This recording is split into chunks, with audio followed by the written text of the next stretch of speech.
Okay, I think we're live. Good morning, Al Ingles here at pressure-free.com.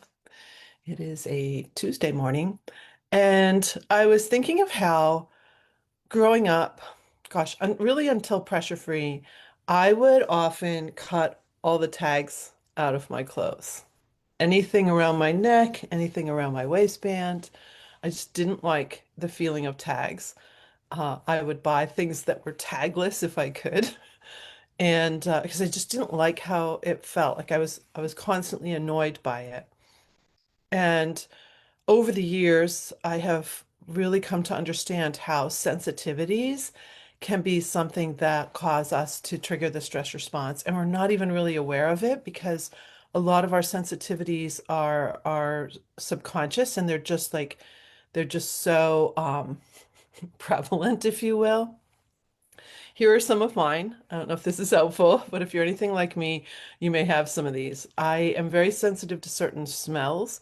I'm very sensitive to certain sounds. Um, as a classical violinist, it's really easy for me to I hear things very, very well. So it could even be a few houses down and I hear the leaf blowing. Though the other day I was coaching a group of CEOs and founders and the leaf blower was right outside the window here.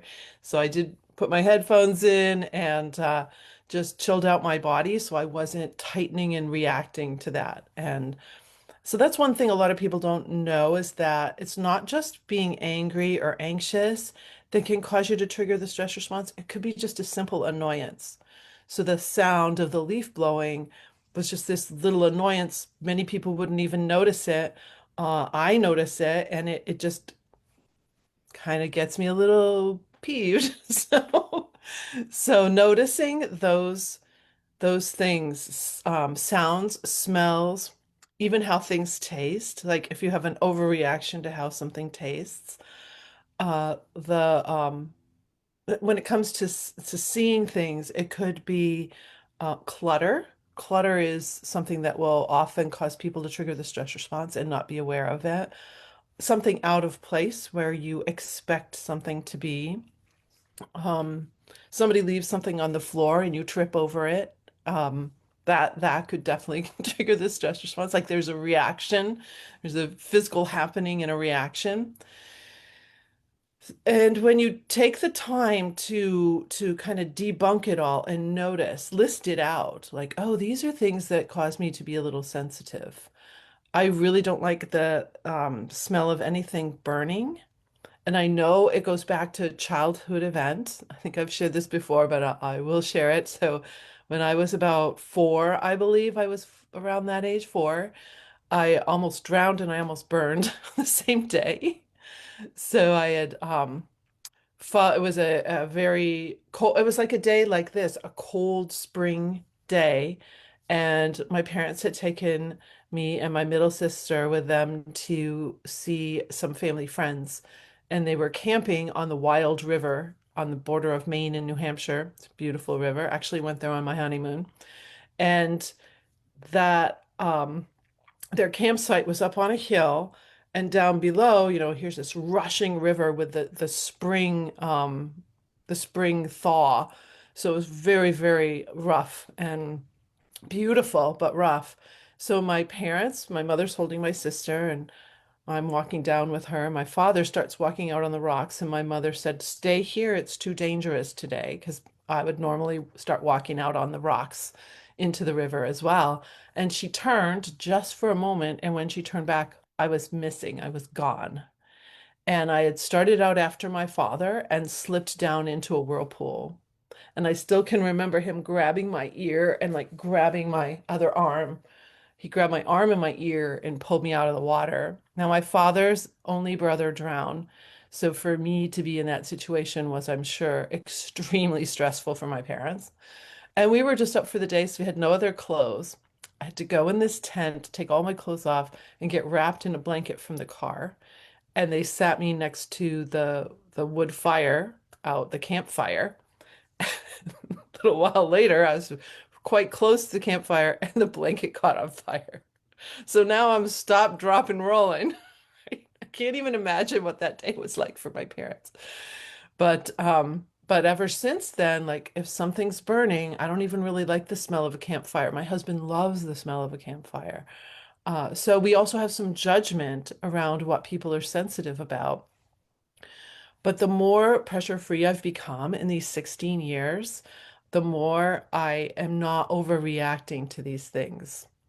Um, smells are probably the biggest one, and sounds that I still will start to go there.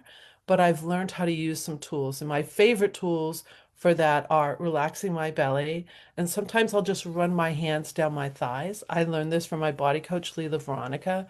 Our nervous system has a directionality to it. It's over the tops and up underneath, and it has a swirl. If you look at the hairs on your arm, you can see the direction that this is. That's why when you pet a dog, if you don't know the dog, you're going to go with the direction of the fur until it gets to know you enough, and then you can kind of move around it. I was petting a sheep the other day, same kind of thing, like moving in the direction of the sheep's little head. Only you can only see its like skin on the head, and then like the wool is really like this thick.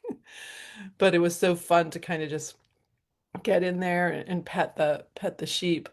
So this directionality. And you'll notice if you can get the tops of your hands soft and the tops of your feet soft, that you'll have a relaxation. So those are a couple things that I will do when I'm encountering a sensitivity to anything that might be occurring. I noticed just when I put on this blouse, which I've had for a while, but I did buy it after I became pressure free. The tags are still in it. And I thought, oh, that's interesting because I have another shirt that I bought before 16 years ago. Okay, I'm a New Englander. I wear clothes to the bitter end. And that had the I'll show you. It's funny, but the shirt here, I cut the tag out and now it's so old and it's getting kind of thin, but when I cut the tag out, I always had like two little spots that were that I cut into the fabric, and now there are holes in the back neck of the shirt. So that's an example of before and after. I literally would cut all the tags out, and now I just don't even notice them. Also like jeans. I used to wear jeans. I would never wear jeans because the seams of the jeans on my spine create I was just irritated by it. I noticed it. So, are you someone that really notices things? Do you have sensitivities? I don't, pressure free doesn't have you not notice less. You probably notice even more. But in those little decision points, you can learn how to not overreact to what you're noticing or what you're feeling. That is the secret to pressure free living, really. I was talking to someone the other day who worked with me a long time ago, and they said, it's just everything has shifted because all of those little tiny things that we overreact to, they build up and they cause this continual release of stress hormones. So I refer to that as the stress cycle.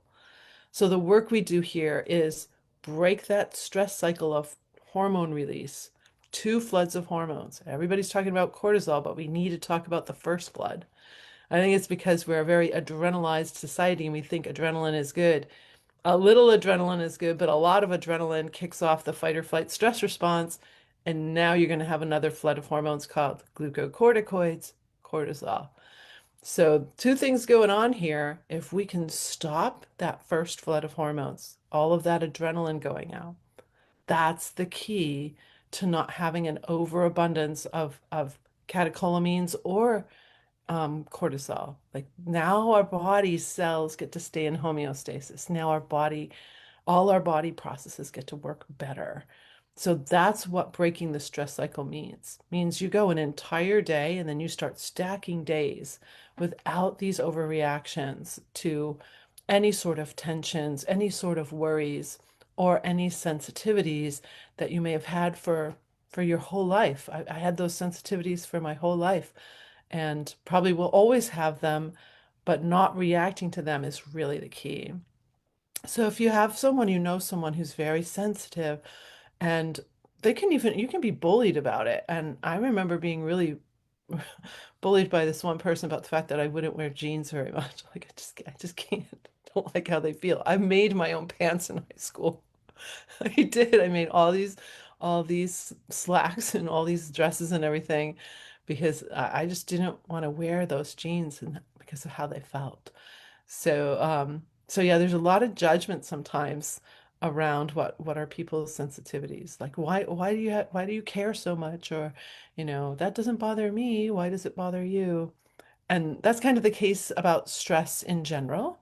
Like, why are you so worried about that? I hear that phrase come out, and it's really because it's it's got to be a judgment-free zone in order to break that stress cycle.